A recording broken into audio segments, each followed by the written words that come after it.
Assalamualaikum warahmatullahi wabarakatuh. Hai, perkenalkan nama saya Fitrawati Ishak. Pada kesempatan kali ini kita akan membahas secara lengkap tentang perubahan yang terjadi pada tubuh manusia selama kehamilan. Kehamilan membawa banyak perubahan dari segi anatomi, bentuk dan struktur tubuh maupun fisiologi fungsi tubuh. Semua perubahan ini bertujuan untuk mendukung pertumbuhan janin dan mempersiapkan tubuh ibu untuk persalinan dan menyusui. Yang pertama ada perubahan anatomi selama kehamilan. Di sini ada sistem reproduksi, yaitu ada rahim. Rahim akan membesar seiring pertumbuhan janin. Pada trimester pertama, rahim masih kecil. Pada trimester kedua dan ketiga, ukurannya meningkat secara signifikan untuk menampung janin yang berkembang. Posisi rahim akan bergeser sedikit ke atas ke depan. Yang kedua ada posisi janin.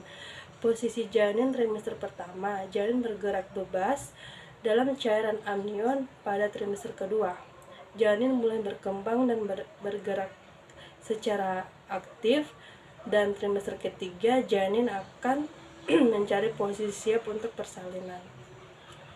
Yang terakhir ada payudara. Payudara membesar dan lebih sensitif sebagai persiapan untuk menyusui.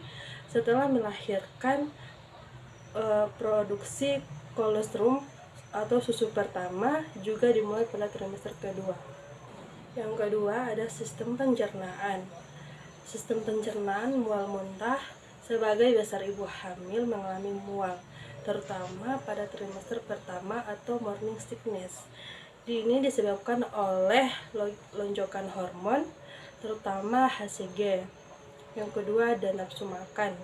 Nafsu makan bisa meningkat atau menurun tergantung pada perubahan hormon dalam tubuh. Beberapa ibu hamil mungkin menginginkan makanan tertentu, sedangkan yang lain mungkin kehilangan nafsu makan. Yang terakhir ada pencernaan lembat. Hormon progesteron menyebabkan otot-otot di saluran pencernaan lebih rileks yang memperlambat proses pencernaan, menyebabkan sembelit. Yang ketiga ada sistem kardiovaskular atau peredaran darah. Peningkatan volume darah untuk mendukung pertumbuhan janin. Volume darah meningkat sekitar 30-50%. Kemungkinan lebih banyak oksigen dan nutrisi untuk dihantarkan ke janin. Denyut jantung ibu meningkat 10-20 denyut per menit untuk mendukung volume darah yang lebih besar. Perubahan tekanan darah pada trimester kedua, tekanan darah sering menurun karena pembuluh darah yang lebih banyak. Tetapi pada trimester ketiga tekanan darah bisa kembali normal atau sedikit meningkat. Yang keempat ada sistem muskuloskeletal. Postur tubuh sering besarnya perut ibu hamil cenderung mengubah postur tubuh untuk keseimbangan beban. Ini bisa menyebabkan perubahan pada tulang belakang dan keluhan punggung bawah. Pembesaran pelvis melebar untuk mempersiapkan kelahiran. Keluhan punggung, perubahan postur tubuh dan beban pada punggung dapat menyebabkan nyeri punggung bawah. Yang kelima ada kulit squamous, kulit yang meregang terutama di area perut, payudara, dan pinggul menyebabkan strigmas. Perubahan warna kulit. Linea nigra adalah garis gelap yang muncul di tengah perut. Hormon juga dapat menyebabkan perubahan warna kulit lainnya. Melasma, bercak-bercak gelap di wajah sering disebut sebagai masker kehamilan. Sistem pernapasan, peningkatan volume pernapasan. Ibu hamil membutuhkan lebih banyak oksigen sehingga volume pernapasan meningkat. Perubahan frekuensi pernapasan dengan meningkatnya volume oksigen yang dibutuhkan.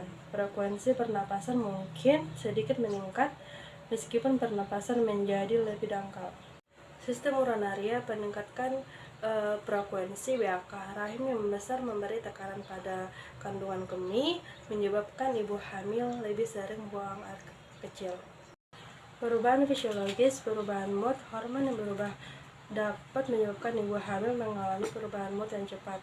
Kecemasan, kekhawatiran tentang kelahiran, dan tanggung jawab menjadi orang tua sering menyebabkan kecemasan. Perasaan bahagia,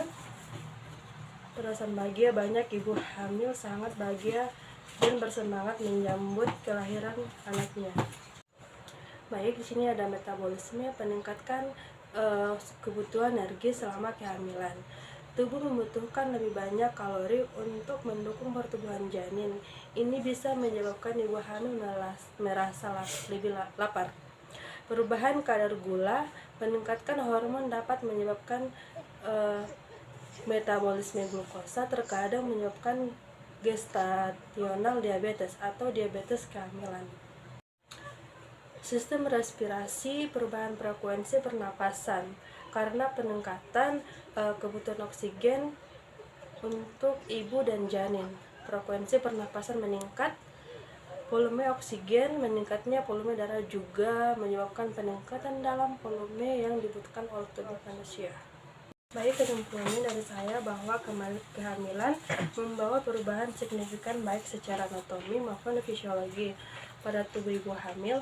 Perubahan anatomi mencakup pembesaran rahim, perubahan bentuk payudara, serta penyesuaian postur tubuh untuk mengakomodasi pertumbuhan janin. Sistem pernapasan, kardiovaskular, muskuloskeletal, kulit, pernapasan, dan urenaria juga mengalami modifikasi, termasuk peningkatan volume darah, perubahan frekuensi pernapasan, dan sering buang air kecil akibat tekanan rahim yang besar.